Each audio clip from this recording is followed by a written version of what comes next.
오래전 일처럼 느껴집니다만 그날은 참으로 평범한 가을 날이었습니다.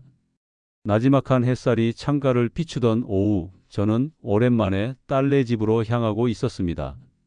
퇴직 후 부쩍 늘어난 외로움 탓이었을까요? 딸아이의 아빠, 오늘 저녁 함께해요 라는 문자에 가슴 한편이 찡하게 울렸던 기억이 납니다.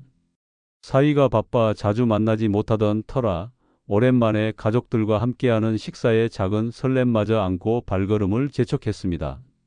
그 아이가 결혼을 한다 했을 때 저는 한편으로는 대견했고 한편으로는 서운했습니다. 제 품을 떠나는 자식의 뒷모습은 언제나 쓸쓸한 법이지요. 하지만 지혜의 눈에서 행복이 넘쳐나는 것을 보고 저는 그저 말없이 웃으며 딸의 선택을 지지했습니다. 사위 민준이는 싹싹하고 성실한 청년으로 보였습니다. 언제나 밝은 얼굴로 저를 대했고 지혜를 끔찍이 아끼는 것처럼 보였으니까요. 딸의 행복이라면 저의 행복과도 같았지요. 딸의 집 현관문에 서서 저는 잠시 숨을 골랐습니다. 어서 오십시오, 장인어른. 민준이의 활기찬 목소리가 금세 현관으로 울려 퍼졌습니다. 늘 그랬듯 밝고 친절한 태도로 저를 맞이하는 사위였습니다. 그는 제 짐을 받아들고 신발까지 정리해주며 안으로 이끌었지요. 겉보기엔 나무랄 데 없는 이상할 것 없는 사위였습니다. 하지만 현관에 들어서는 순간 저는 묘한 정적을 느꼈습니다. 분명 두 사람이 함께 있는 집인데 숨소리조차 들리지 않는 듯한 고요함이었습니다. 제가 살던 낡은 집의 시끄러운 벽시계 소리나 길 건너 시장에 활기 넘치던 소음과는 사뭇 다른 인위적으로 만들어진 듯한 정적이었습니다. 평소라면 TV 소리라도 들렸을 텐데 아무것도 들리지 않았습니다. 깔끔하게 정돈된 공간은 완벽하리만치 무미건조한 느낌을 주었습니다. 거실로 들어서자 미리 차려진 듯한 식탁이 제 눈에 들어왔습니다. 푸짐한 음식들이 정갈한 접시에 담겨 가지런히 놓여 있었지요. 마치 고급 레스토랑처럼 완벽하게 세팅된 식탁이었습니다. 완벽하게 준비된 만큼 어딘가 생명력이 없는 듯한 느낌도 받았습니다. 모든 것이 제자리에 완벽하게 놓여 있었지만 그래서 오히려 누군가의 손때나 생활감이 묻어 있지 않은 듯한 이질적인 분위기를 풍겼습니다. 저는 저도 모르게 주위를 둘러보았습니다. 벽에 걸린 그림, 놓여진 화분, 심지어 식탁 위 센터피스까지. 모두가 아름다웠지만 제 눈에는 왜인지 모르게 답답하게만 느껴졌습니다. 딸의 취향이라고 하기에는 너무나도 통일되고 획일적인 느낌이었지요. 마치 누군가의 강한 의지에 의해 모든 것이 결정된 공간처럼 보였습니다. 그때부터였을까요? 제 가슴 한편에서 불길한 예감이 스멀스멀 피어오르기 시작했습니다. 아무도 예상치 못했던, 그러나 저에게는 이미 시작되고 있던 균열의 징조였던 것이지요. 민준이는 저를 소파에 앉히고는 불편한 점은 없는지 세심하게 물었습니다. 장인어른, 먼 길 오시느라 힘드셨죠? 식사는 준비되어 있으니 잠시 쉬세요. 지혜가 마지막 손길을 더하고 있습니다. 그의 말에는 한치의 오차도 없는 완벽한 친절함이 깃들어 있었습니다. 겉으로는 나무랄 데 없는 사위였지요. 예전과 다름없이 싹싹하고 성실해 보였습니다. 하지만 이상했습니다. 그의 눈빛은 쉴 새 없이 지혜가 있는 주방 쪽을 향하고 있었습니다. 단순한 염려의 시선이 아니었습니다. 마치 무언가를 확인하는 듯한 또는 감시하는 듯한 날카로운 시선이 순간순간 스쳐 지나갔습니다. 저를 향해 웃고 있지만 그의 눈동자는 멈추지 않고 주방을 응시하고 있었습니다. 그 시선은 애정이라기보다는 강한 소유욕과 통제하려는 듯한 의지를 담고 있는 것처럼 느껴졌습니다. 얼마 지나지 않아 지혜가 주방에서 모습을 드러냈습니다. 앞치마를 두른 채 접시 몇 개를 들고 있었지요. 아빠. 그녀는 저를 보자마자 반가워하며 작은 미소를 지었습니다. 하지만 그 미소는 금세 사라졌습니다. 제 딸 지혜는 예전의 지혜가 아니었습니다. 결혼 전 밝고 명랑하며 호기심 많았던 제 딸은 어디로 가고 생기라고는 찾아볼 수 없는 수척한 얼굴이 저를 맞았습니다.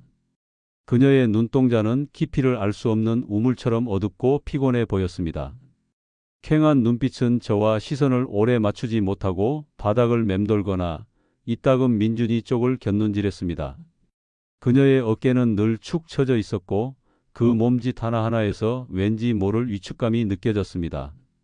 마치 끈이 끊어진 인형처럼 움직이는 듯 했습니다. 피곤한가 보구나. 요즘 무리하니? 제가 걱정스러운 목소리로 묻자 지혜는 그저 작게 고개를 끄덕일 뿐이었습니다. 민준이는 그런 지혜의 머리를 쓰다듬으며 우리 지혜가 저 때문에 요즘 잠을 설쳐요. 일정이 좀 많았거든요. 라고 능글맞게 웃으며 말했습니다. 그의 목소리에는 마치 지혜가 자신의 소유물이라는 듯한 오만함이 스쳐 지나갔습니다. 지혜의 손은 무의식적으로 앞치마 주머니 속 핸드폰을 만지작거리고 있었습니다. 마치 그것이 세상과의 유일한 연결끈이라도 되는 양 핸드폰을 꽉 쥐고 있었습니다. 저는 그 작은 행동 하나에서도 딸의 불안감과 초조함을 읽어낼 수 있었습니다. 며칠 전 전화 통화를 할 때도 목소리에서 생기가 없음을 느꼈습니다. 힘든 일 있니? 물었을 때 아니요, 아빠. 괜찮아요. 라며 애써 밝게 대답했지만 그 말은 제게 더 큰 불안감으로 다가왔습니다. 그날 밤 저는 직감했습니다. 제 딸 지혜가 어딘가 깊은 고통 속에 빠져 있음을 말입니다. 그리고 저는 그 원인이 제 눈앞에 서 있는 사위 민준이와 관련되어 있다는 섬뜩한 예감을 떨칠 수 없었습니다. 이제 식사 시간입니다. 민준이는 능숙하게 와인을 따르고 의자를 빼주며 저를 상석에 앉혔습니다. 장인어른, 이 자리에 앉으셔야죠. 저희 집의 귀한 손님은 장인어른 뿐이십니다. 그의 과도한 친절은 이제 저에게 불편함을 넘어 기이하게 느껴지기 시작했습니다. 이 모든 것이 마치 잘 짜여진 각본처럼 느껴졌습니다. 식탁 위에는 보기 좋은 음식들이 가득했습니다. 잡채, 갈비찜, 전, 그리고 이름 모를 화려한 샐러드까지. 민준이는 가장 먹음직스러워 보이는 갈비찜이 가득 담긴 접시를 제 앞에 놓아주며 말했습니다. 장인어른, 이건 아내가 특별히 장인어른 좋아하시는 걸로 준비한 거예요. 제일 좋은 부위만 골랐습니다. 많이 드세요. 그의 말에는 의심의 여지가 없는 다정함이 묻어났습니다. 하지만 제 시선은 옆에 서 있던 지혜에게로 향했습니다. 지혜는 민준이의 말에 아무런 반응도 하지 못했습니다. 그저 고개를 숙인 채 손에 든 접시를 들고 조용히 민준이의 자리로 향했습니다. 그녀의 손에는 담백해 보이는 채소 위주의 샐러드와 작은 생선구이가 놓인 접시가 들려 있었습니다. 사위의 건강을 챙겨주는 평범한 아내의 모습이었지만 저는 그녀의 어깨가 미세하게 떨리는 것을 보았습니다. 그리고 접시를 민준이 앞에 놓는 순간 그녀의 눈이 아주 잠깐 마치 도움을 요청하는 듯 간절하게 저를 향했습니다. 그 눈빛은 짧았지만 그 안에 담긴 절망과 공포는 저의 심장을 후벼 파는 듯 했습니다. 지혜는 접시를 놓고서도 민준이의 눈치를 보는 듯 했습니다. 민준이는 자신의 접시를 보며 만족스러운 듯 작게 콧노래를 흥얼거렸습니다. 지혜는 제 옆으로 와서 앉으려다 민준이가 가리킨 자리에 마지못해 앉았습니다. 식탁에는 사위의 과장된 친절함과 저의 알 수 없는 불안감, 그리고 딸의 처절한 침묵만이 가득했습니다. 제가 앉은 자리 앞에 갈비찜 접시가 어쩐지 싸늘하게만 느껴졌습니다. 이 화려한 만찬 아래 무언가 끔찍한 진실이 숨겨져 있다는 강한 예감. 그날의 저녁 식사는 단순한 한 끼 식사가 아니었습니다. 그것은 우리 가족의 감춰진 비극을 알리는 잔인한 서막이었습니다. 그렇게 가족이라는 이름의 만찬은 시작되었습니다. 제 앞에 놓인 민준이가 직접 골라 주었다는 갈비찜 접시. 보기에는 더없이 먹음직스러웠지만 어딘지 모르게 제 식욕을 돋우기보다는 불편한 감정만을 안겨주었습니다. 저는 포크를 들었지만 쉽사리 입에 넣을 수 없었습니다. 제 시선은 계속해서 딸 지혜에게 머물렀지요. 그렇게 가족이라는 이름의 만찬은 시작되었습니다. 제 취향은 어떤지, 요즘 경제 상황은 어떤지, 심지어 정치 이야기까지 꺼내며 저를 편안하게 해주려 노력하는 듯 했습니다. 그는 시종일관 환한 웃음을 지었고 그의 태도는 흠잡을 데 없이 완벽했습니다. 장인어른, 지혜가 요즘 부쩍 요리 솜씨가 늘어서 행복합니다. 저 퇴근하고 집에 돌아오면 이렇게 맛있는 음식들이 짠하고 준비되어 있어요. 안에 복 하나는 제가 타고난 것 같습니다. 그의 말에는 꿀이라도 바른 듯 다정함이 묻어났습니다. 저는 억지로 미소를 지으며 고개를 끄덕였습니다. 하지만 제 옆에 앉아 있던 지혜는 그의 말을 듣고도 아무런 표정 변화가 없었습니다. 그저 공허한 눈빛으로 접시 위에 놓인 채소들을 휘젓고 있을 뿐이었습니다. 지혜야, 너는 왜 안 먹니? 아빠가 해온 건데 맛이라도 봐야지. 민준이가 장난스럽게 말하며 지혜의 머리를 쓰다듬었습니다. 그때였습니다. 지혜의 몸이 움찔하며 살짝 경직되는 것을 보았습니다. 그의 손길이 닿자마자 그녀의 어깨가 더욱 위축되는 것을 제 눈으로 똑똑히 보았습니다. 그 작은 움직임에서 저는 불편함을 넘어선 어떤 공포감을 읽었습니다. 그들의 다정함은 가면이었습니다. 완벽한 연극에 지나지 않았지요. 저도 모르게 지혜의 표정을 살폈습니다.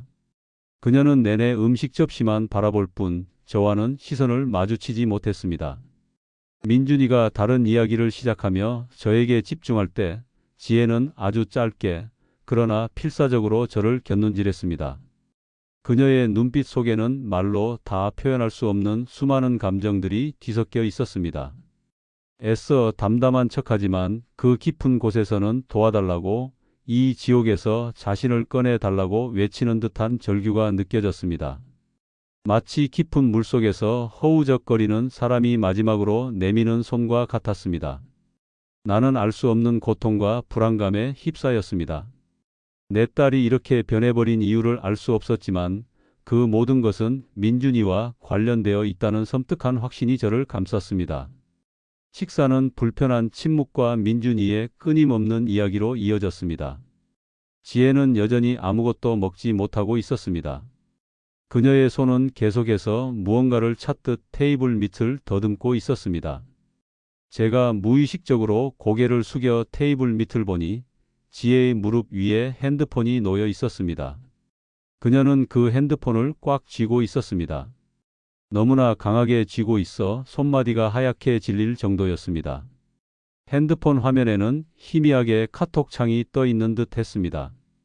그녀는 제게 메시지를 보내려다가 망설이고 또 보내려다가 지우는 듯한 행동을 반복했습니다. 그 망설임은 그녀가 처한 상황이 얼마나 절박하고 어려운지를 여실히 보여주는 것이었습니다. 그녀는 마치 세상과의 유일한 끈을 붙잡고 발버둥치는 듯 보였습니다. 그 모습을 본 저는 온몸에 전율이 흘렀습니다. 내 딸이 대체 무슨 일 때문에 저토록 불안해하는가? 무슨 일이 있기에 자기 아빠에게조차 속 시원히 말하지 못하고 저렇게 숨죽여야 하는가? 분노와 걱정이 뒤섞여 제 가슴을 짓눌렀습니다. 그때 민준이가 저에게 와인을 권하며 장인어른, 와인 한 잔 더 하시겠습니까? 제가 아끼는 와인이 있는데 잠시 가지고 올게요. 라고 말했습니다. 그는 저에게 와인잔을 내밀며 활짝 웃었지만 그 미소 뒤에는 어딘가 만족스러운 듯한 기색이 스쳐 지나가는 듯 했습니다. 아니면 제가 그렇게 느꼈던 것인지도 모르겠습니다. 저는 고개를 끄덕였고 민준이는 가벼운 발걸음으로 주방 쪽으로 향했습니다. 민준이가 자리를 비우는 순간 식탁에는 완벽한 정적만이 남았습니다. 그 정적은 소리가 없는 공포와도 같았습니다. 방금 전까지 요란하게 오고 가던 민준이의 목소리, 그의 호탕한 웃음소리가 사라지자마자 세상의 모든 소리가 동시에 멈춰버린 듯 했습니다. 저는 숨소리마저 조심스러워졌습니다. 지혜는 여전히 아무 말 없이 앉아 있었지만 그녀의 어깨는 미세하게 떨리고 있었습니다.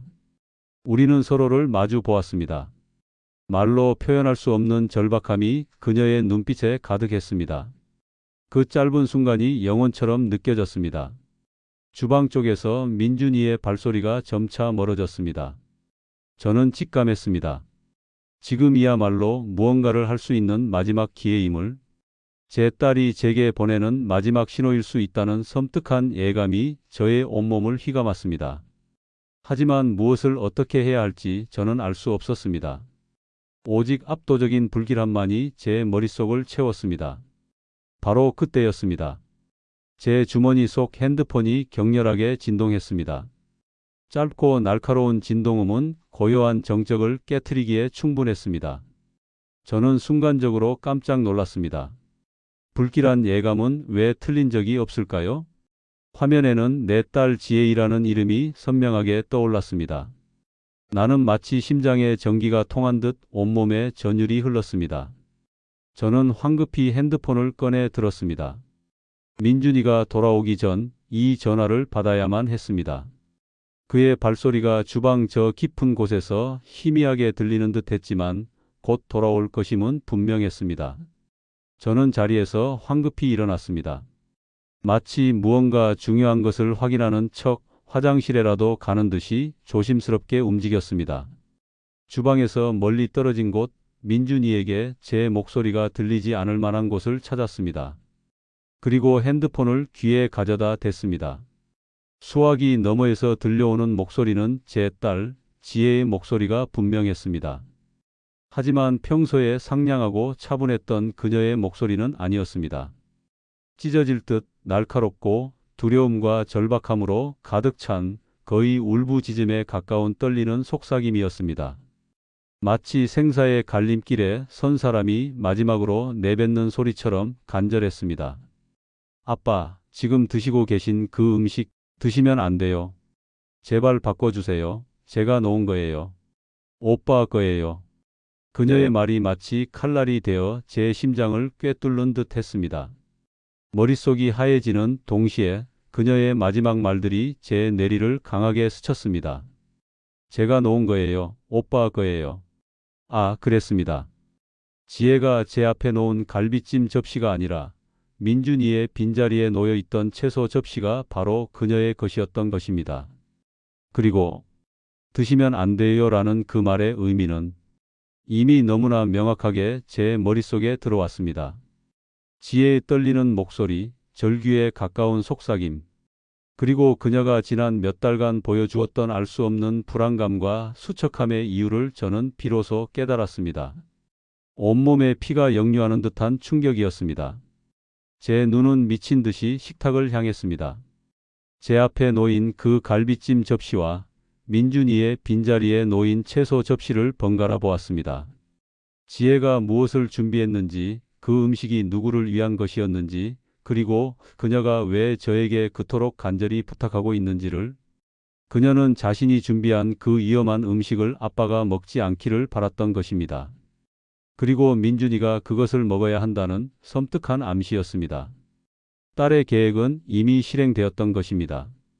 저는 그제야 제 딸의 처절한 심정을 이해할 수 있었습니다. 그녀가 이 지옥 같은 삶을 끝내기 위해 얼마나 오랜 시간을 고뇌하고 절망했을지, 그리고 저에게 보내는 마지막 경고와 함께 아버지인 자신을 그 일에 끌어들이는 것을 얼마나 괴로워했을지. 주방 저편에서 민준이의 발소리가 점차 선명하게 들려오기 시작했습니다. 드디어 그가 돌아오는 것이었습니다. 제 머릿속은 복잡하게 얽혔습니다. 딸의 마지막 절규, 그녀의 처절한 상황, 그리고 저에게 남겨진 단 한 번의 선택. 이대로 민준이가 돌아와서 자신의 접시를 먹게 두면 지혜는 자신의 계획을 완수할 수 있을 것입니다. 하지만 동시에 저는 딸을 살인자로 만들게 되는 것입니다. 저는 그녀를 말려야 할까요? 아니면 그녀의 복수를 도와야 할까요? 아니, 지금은 그럴 시간이 없었습니다. 민준이의 발소리는 이제 거실 입구까지 다가와 있었습니다. 더 이상 망설일 틈이 없었습니다. 선택은 오직 둘 중 하나였습니다. 딸을 살인자로 만들지 않거나 그녀의 마지막 소망을 이루어 주거나. 하지만 제 마음속 깊은 곳에서는 이미 답을 알고 있었습니다. 사랑하는 제 딸이 얼마나 많은 고통을 겪어왔는지 저는 너무나 잘 알고 있었습니다. 그리고 이제는 제가 그녀를 지켜야만 했습니다. 그 어떤 희생이 따르더라도. 이 절박한 순간 저는 망설임 없이 결정을 내렸습니다. 민준이의 얼굴이 거실 입구의 모습을 드러내는 순간 제 몸은 이미 식탁을 향해 움직이고 있었습니다. 저는 그의 눈을 똑바로 보았습니다. 그는 활짝 웃고 있었습니다. 마치 세상의 모든 것을 가졌다는 듯이. 그 미소 뒤에는 알 수 없는 섬뜩함이 느껴졌습니다. 이 전쟁의 서막은 이미 올랐습니다. 그리고 저는 제 딸을 지키기 위해 모든 것을 감수할 준비가 되어 있었습니다. 저는 민준이의 얼굴이 거실 입구의 모습을 드러내는 순간을 똑똑히 보았습니다. 그를 맞이해야 할 시간, 아니 결정을 내려야 할 시간이었습니다. 제 심장은 목젖까지 치솟아 격렬하게 고동쳤습니다. 딸의 마지막 외침이 귓가에 맴돌았습니다. 드시면 안 돼요. 바꿔주세요. 오빠 거예요. 더 이상 망설일 시간이 없었습니다. 단 한순간의 주저함도 저에게는 사치였습니다. 민준이가 제 어깨를 두드리며 활짝 웃었습니다. 장인어른 괜찮으세요? 어디 불편하신 데라도 있으세요? 그의 목소리는 여전히 태평하고 다정했습니다. 와인 병을 손에 든 채 그는 저의 걱정스러운 얼굴을 살피는 듯 했습니다. 그 순간 제 머릿속에서는 수많은 생각들이 주마등처럼 스쳐 지나갔습니다. 저는 지금 무슨 일을 하려는 것일까요? 내 딸을 지키기 위한 이 선택이 과연 올바른 것일까요? 하지만 지혜의 수척한 얼굴과 그녀가 보내왔던 수많은 고통의 신호들이 저를 다그쳤습니다. 저는 민준이의 눈을 똑바로 보았습니다. 그의 눈동자에는 여전히 저에게는 불편하기만 한 알 수 없는 섬뜩한 소유욕과 오만함이 스쳐 지나가는 듯 했습니다. 그 순간 저의 모든 주저함은 사라졌습니다. 저는 더 이상 돌이킬 수 없는 강을 건널 준비가 되어 있었습니다. 아니, 이미 강물에 발을 담그고 있었는지도 모릅니다. 되돌릴 수 없는 지혜의 고통을 이제는 제가 대신 짊어질 때였습니다. 민준이가 식탁 쪽으로 발걸음을 옮기는 찰나 저는 아주 자연스럽게 제 앞에 놓인 갈비찜 접시를 왼쪽 손으로 잡았습니다. 그리고 민준이의 빈자리에 놓여 있던 채소 샐러드 접시를 오른쪽 손으로 잡았지요. 그는 제 옆을 지나쳐 자신의 자리로 향하고 있었습니다. 불과 한 뼘 거리였습니다. 그 짧은 순간 저는 번개처럼 손을 움직였습니다. 왼쪽 손목을 안쪽으로 살짝 돌리고 오른쪽 손목을 바깥으로 비틀면서 두 접시의 위치를 바꿔버렸습니다. 물 흐르듯이 아무도 눈치채지 못할 만큼 빠르고 능숙하게. 마치 식사 중 습관적으로 하는 작은 동작처럼 아주 자연스럽게, 그리고 아무 일도 아니라는 듯이 말입니다. 탁! 아주 미세한 접시 소리가 났습니다. 제가 아닌 다른 누군가에게는 들리지 않았을지도 모를 저에게만 들리는 소리였습니다. 저는 숨을 죽였습니다. 제 심장이 터질 것처럼 뛰었지만 저는 태연한 표정을 유지했습니다. 그리고는 아무 일 없었다는 듯 미소를 지으며 민준이를 향해 고개를 끄덕였습니다. 그는 아무것도 눈치채지 못한 듯 가벼운 발걸음으로 자신의 자리로 향했습니다. 민준이는 환하게 웃으며 자리에 앉았습니다. 그는 아무런 의심 없이 자신의 앞에 놓인 그 접시, 그러니까 원래는 제 앞에 놓여 있던 그 갈비찜 접시를 자신 것인 양 끌어당겼습니다. 그리고는 포크를 들었습니다. 제 눈은 그의 포크 끝에 집중되었습니다. 그의 표정에는 만족감이 가득했습니다. 역시 장인어른께 드릴 요리를 제가 먹게 되는군요. 하. 그는 농담을 던졌습니다. 하지만 제 귀에는 그 말이 지옥에서 들려오는 저주의 속삭임처럼 들렸습니다. 그는 아무렇지 않게 갈비찜 조각 하나를 집어 입에 넣었습니다. 그는 음식을 음미하는 듯한 표정을 지었습니다. 저는 숨을 죽였습니다. 제 심장이 너무 크게 뛰어서 혹시 민준이에게 들릴까 두려웠습니다. 그는 만족스러운 듯 역시 우리 지혜의 손맛이라니까요? 하며 다시 한번 웃었습니다. 그때였습니다. 제 옆에 앉아있던 지혜가 숨을 들이켜는 소리가 제 귓가에 선명하게 들렸습니다. 아주 미세했지만 저는 놓치지 않았습니다. 그녀의 어깨가 떨리는 것을 보았습니다. 저는 천천히 고개를 돌려 지혜를 바라보았습니다. 그녀의 눈은 저와 마주쳤습니다. 그녀의 눈동자에는 복잡한 감정들이 뒤섞여 있었습니다. 경악, 공포, 그리고 알 수 없는 안도감과 체념. 그 안도감은 제가 그녀의 마지막 요청을 들어주었다는 것에 대한 것일까요? 아니면 그녀가 꿈꾸던 종말이 시작되었다는 것에 대한 것일까요? 그녀는 고개를 끄덕였습니다. 아주 미세하게. 그리고 눈빛으로 제게 물었습니다. 정말 이렇게 하신 거예요? 저는 아무 말 없이 그저 작게 고개를 끄덕여 주었습니다. 우리 사이에는 어떠한 말도 오가지 않았습니다. 하지만 우리는 모든 것을 이해하고 있었습니다. 침묵 속에서 우리는 공범이 되었습니다.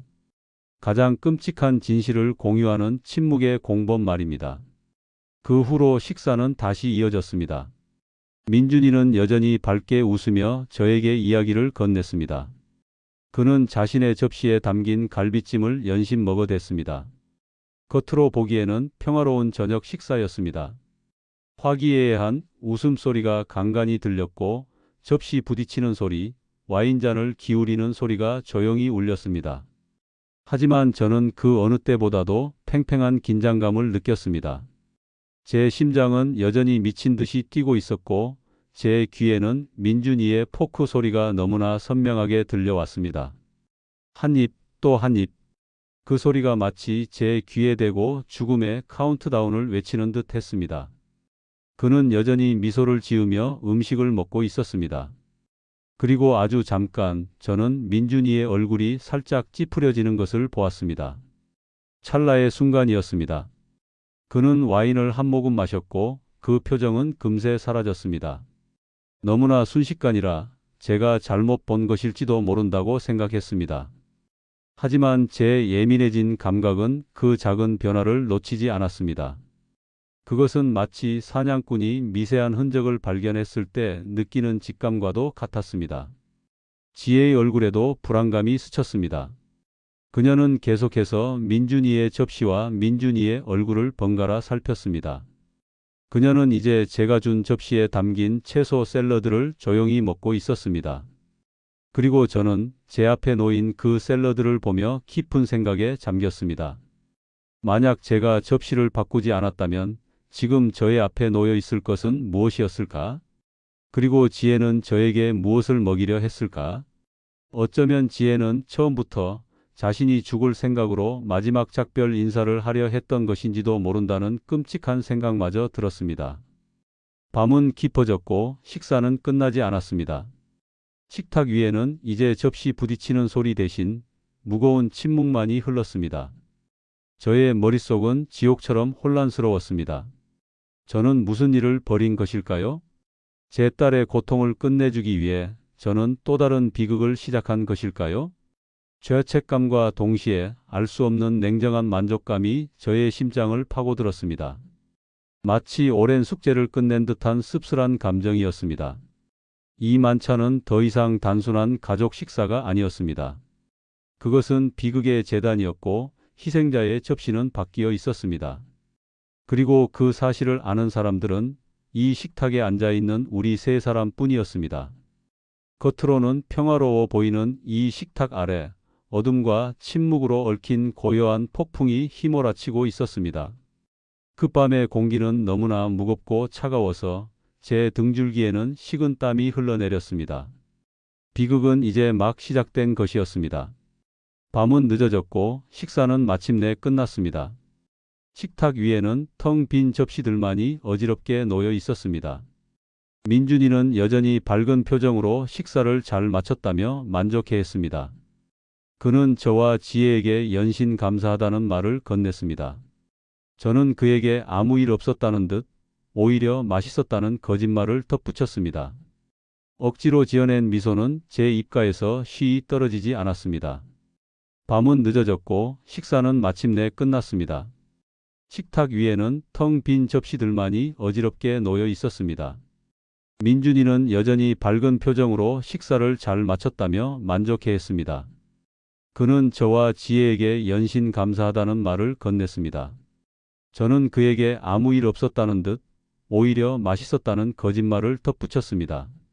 억지로 지어낸 미소는 제 입가에서 쉬이 떨어지지 않았습니다.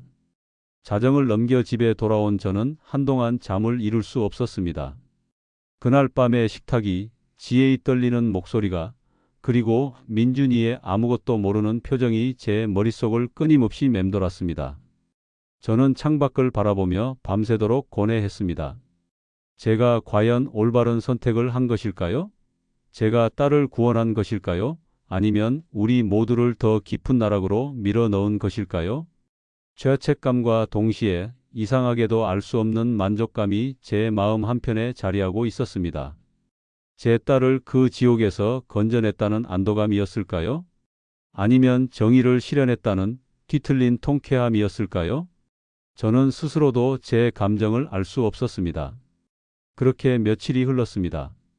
일상은 평범하게 흘러가는 듯 보였습니다. 저는 딸에게 전화를 걸어보려 했습니다. 하지만 어떤 말을 해야 할지 몰라 번번이 핸드폰을 들었다 놓기를 반복했습니다. 지혜 역시 저에게 연락하지 않았습니다. 우리는 서로에게 침묵으로 일관했습니다. 마치 비밀을 공유하는 사람들처럼, 그 누구에게도 발설해서는 안 될 이야기를 품고 있는 사람들처럼 말입니다. 그리고 나흘째 되던 날이었습니다. 저는 TV를 보고 있었습니다. 늘 그렇듯 평범한 아침 뉴스 시간이었습니다. 그런데 익숙한 이름이 제 귀에 박혔습니다. 오늘 새벽 서울의 한 주택에서 김모 씨가 갑작스러운 원인 불명의 급성 발작으로 쓰러져 병원으로 긴급 후송되었습니다. 김 씨는 현재 위중한 상태인 것으로 알려졌습니다. 경찰은 정확한 발작 원인을 파악하기 위해 제 몸이 굳었습니다. 채널을 돌릴 수 없었습니다. 화면에는 현장이 잡혔고 앰뷸런스의 비명 같은 사이렌 소리가 제 귓가에 울렸습니다. 화면에 잠시 스쳐 지나간 얼굴은 분명 민준이었습니다. 기묘한 기시감이 저를 휘감았습니다. 아니, 기시감이 아니었습니다. 그것은 현실이었습니다. 제가 직접 발을 담근 되돌릴 수 없는 현실이었습니다. 저는 저도 모르게 지혜에게 전화를 걸었습니다. 전화를 받지 않을지도 모른다고 생각했습니다. 하지만 그녀는 단 한 번의 벨소리만에 전화를 받았습니다. 수화기 너머 지혜의 목소리는 한없이 가라앉아 있었습니다. 울었는지 목소리가 잠겨 있었습니다. 아빠, TV 보셨어요? 그녀의 목소리는 너무나 조용해서 마치 귓속말처럼 들렸습니다. 저는 아무 대답도 할 수 없었습니다. 그저 길게 한숨을 내쉬었을 뿐입니다. 그 한숨 속에는 위로와 공감, 그리고 말할 수 없는 연민과 후회, 그리고 체념이 뒤섞여 있었습니다. 이 모든 일의 시작점은 바로 저였으니까요. 며칠 후 저는 지혜와 함께 병원 복도에 서 있었습니다. 민준이는 여전히 의식이 없었고 사경을 헤매고 있었습니다. 의사는 원인을 알 수 없다며 고개를 저을 뿐이었습니다. 지혜와 저는 병원 내내 아무런 말도 하지 않았습니다. 우리는 서로를 마주 보았습니다. 그 짧은 시선 속에서 우리는 모든 것을 나누었습니다. 지혜의 눈에는 깊은 슬픔과 함께 비밀스러운 연대감이 읽혔습니다. 그리고 그 감정의 뿌리에는 돌이킬 수 없는 선택이 남긴 그림자가 드리워져 있었습니다. 저는 지혜가 얼마나 오랜 시간을 견뎌왔는지, 얼마나 지옥 같은 삶을 살아왔는지 비로소 깨달았습니다. 예전의 지혜는 늘 웃음꽃이 피어 있었습니다. 활달하고 쾌활했지요. 하지만 결혼 후 민준이와 함께 사는 집은 더 이상 지혜의 웃음소리가 들리지 않는 곳이 되어버렸습니다. 제가 들었던 몇몇 소문들은 믿고 싶지 않았습니다. 민준이가 사업 문제로 힘들어하며 술을 마시면 종종 감정을 주체하지 못했다는 이야기들, 지혜가 멍이 든 채 출근하는 것을 봤다는 동료의 이야기들, 그리고 부부싸움 소리가 자주 들렸다는 이웃의 증언들. 저는 애써 외면하고 싶었습니다. 내 딸은 행복할 거라고, 그저 부부싸움일 뿐이라고 애써 눈을 감았지요. 하지만 이제는 알 수 있었습니다. 지혜의 낯빛이 수척했던 이유, 그녀가 제 전화를 받을 때마다 늘 조용히 숨죽이던 이유, 그리고 무엇보다 식탁 위에서 제가 보았던 그녀의 간절한 눈빛의 이유를 말입니다. 그녀는 혼자서 그 지옥을 감내하고 있었습니다. 아버지인 저에게조차 말하지 못하고 홀로 아픔을 삼키며 마지막 비수를 준비하고 있었던 것입니다. 그 짧은 전화 통화가 그녀의 마지막 SOS였다는 것을 저는 너무나 늦게 알아챘던 것입니다. 저는 후회했습니다. 왜 더 빨리 알아채지 못했을까요? 왜 더 빨리 그녀의 손을 잡아주지 못했을까요? 병실 앞을 지키는 것은 지혜와 저뿐이었습니다. 민준이의 가족들은 불화가 심해 연락조차 되지 않는다고 했습니다. 외로이 병실에 누워있는 민준이를 바라보며 저는 이 모든 일의 무게를 다시금 실감했습니다. 지혜는 제 옆에서 그저 말없이 창밖만 바라보고 있었습니다. 그 모습에서 저는 그녀의 오랜 고통과 그 고통의 끝에서 비로소 찾은 침묵의 평화를 보았습니다. 비록 그것이 죄라는 이름으로 포장되었을지라도 말입니다. 저는 제 손을 뻗어 지혜의 손을 잡았습니다. 그녀의 손은 차가웠지만 제 손을 꽉 잡았습니다. 우리는 아무런 약속도 아무런 대화도 하지 않았습니다. 하지만 우리는 서로에게 이 모든 비밀을 영원히 공유하겠다는 무언의 맹세를 했습니다. 우리의 손에는 이제 보이지 않는 족쇄가 채워진 듯한 무게감이 느껴졌습니다. 이 모든 고통과 비밀은 우리 둘만의 것이었습니다. 가장 따뜻해야 할 가족이라는 울타리 안에서 우리는 가장 잔혹한 비극을 마주했습니다. 그리고 그 비극의 순간 저는 제 딸을 지키기 위해 어쩌면 돌이킬 수 없는 선택을 했습니다. 그날 밤 식탁 위에서 접시 하나가 바뀌는 순간 우리의 운명도 함께 뒤바뀐 것이었습니다. 한 사람의 고통이 다른 한 사람의 삶을 송두리째 흔들어 놓았고 결국 극단적인 선택으로 이어지게 만들었습니다. 이 모든 것의 끝은 어디일까요? 민준이가 회복하든 그렇지 않든 이 사건은 우리 가족에게 영원히 지워지지 않는 그림자를 남길 것입니다. 사랑이라는 이름으로 시작된 관계가 증오와 고통 그리고 끔찍한 선택으로 얼룩졌습니다. 이 잔혹한 만찬의 기억은 우리 가족의 끝나지 않는 비극의 시작이 될 것입니다. 그리고 저는 제 딸을 지키기 위해 무엇이든 했던 아버지로서 이 모든 무게를 기꺼이 짊어지고 살아갈 것입니다. 이 침묵 속에서 영원히 가장 따뜻해야 할 가족이라는 이름 아래 벌어진 이 비극적인 이야기는 여러분의 마음에 어떤 질문을 남겼을까요? 아버지의 그 선택, 그리고 그 이면에 숨겨진 다양한 인물들의 감정선에 대해 깊이 생각해보는 시간이 되셨기를 바랍니다. 만약 여러분이 이 이야기 속의 인물이었다면 어떤 결정을 내리셨을지 혹은 이 이야기에 대한 여러분의 깊은 생각과 감정을 댓글로 자유롭게 나누어 주시면 감사하겠습니다. 여러분의 소중한 의견 하나하나가 저에게는 큰 울림이 됩니다. 저의 이야기가 여러분의 마음에 깊이 남으셨다면 좋아요와 구독, 그리고 알림 설정으로 다음 이야기도 함께 해주세요. 여러분의 관심과 따뜻한 지지가 더 좋은 이야기를 만드는 큰 힘이 됩니다.